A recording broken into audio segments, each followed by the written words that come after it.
Well done, David Moyes. Well done, West Ham. Arsenal last night go to the London Stadium and West Ham win and secure a place in the draw for the quarterfinals. Next up for them, they've got to go to Anfield. That happens when it happens. In the meantime, has Moyes now rebuilt his credit and standing, if you like, back to where it was before he went to Manchester United? Well, as you will recall, in my new approach to writing articles that involves encouragement and appreciation, I wrote an article about David Moyes and the value of David Moyes. Right. And the fact that the David Moyes of 2023 would have been far better equipped to manage the Manchester United of today than the one that managed Manchester United in 2013 because of his experience, because of the circumstances at the football club, and because of passage of time has gone. When they came out in 2013 and Moyes walks through the door, it's a God-given right that Man United win the league. Now the dial's moved. Now there's a real a bit of play in there that managers can have a bit more tolerance that they don't win the league. I think there's a lot to be praised for David. I think David, as I said in the article 2 or 3 weeks ago, is steeped in decency, integrity and authenticity. There's certain people that say that some of the brand of football that he plays isn't the most appealing, and there is a section of West Ham's fan base, a small one, that will have issue about the fact that West Ham aren't the most easy on the eye. But I think it's undoubtable that David Moyes, he went back to a football club that told him that he was a disposable razor. We've shaved with you. You're now blunt. Out you go. We're bringing Pellegrini. He's the A side of the conversation. And then he comes back. And then in three seasons, he takes them into the top 6, or 7th in the league. He takes them into a European semi-final. He wins them a European competition. I mean, let's have it right.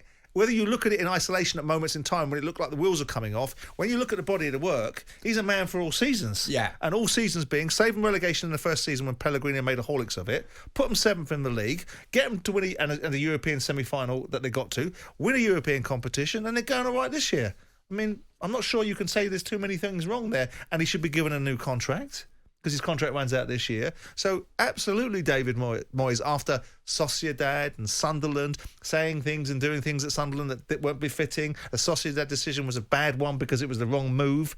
Now, if he needed it, he's only 60 years of age. I'm not his PR, but he's only 60 years of age.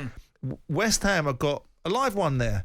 And there's a lot more right about West Ham than there is wrong. Yeah, of course. And gone are the days when a bunch of them at the London Stadium were lined up in front of the directors screaming the odds. Those days have gone. You don't hear complaints about the London Stadium anymore. No, because, again, like everything else, it moves on. I'm pretty sure if you want to dig deep enough, and I don't think you'll have to dig too deep, there'll be a segment of people in the West Ham contingent that don't appreciate David Sullivan, because you've got to give Sullivan credit here as well. You've got to give Sullivan. Oh, hang on, really? Then you don't. Come on, you don't often do that. No, because you've got to. You know, whether I agree with lots of things that David Sullivan has said, and whether my personal experiences of him aren't always the ones that I care to look back on the most favourably. Yeah. Let's have it right. Well, go on, give him credit. You've got to give him credit. He sells a player for 105 million quid. He brings David Moyes back. They get over the shambles of spending inordinate amounts of money under Pellegrini and finding themselves in a difficult position. They've got a guy in there that's got a few quid that can come along and probably take the football club. There is a lot, and it isn't just David. If David is the key component that builds a team on the pitch, but when you get success, you've got to give it to everybody. You've got to give it to Karen. You've got to give it to David Sullivan. You've got to give it to, if David Gold, God rest his soul, was still here, you'd have to give it to him too, because it's right to do so, because you don't get there on your own. And if the only person you can point to in a room for your success is yourself, in the end, you're not going to be very successful. Jim White and Simon Jordan. Monday to Friday mornings from 10 on AM, on DAB, via the talkSPORT app and on your smart speaker. talkSPORT.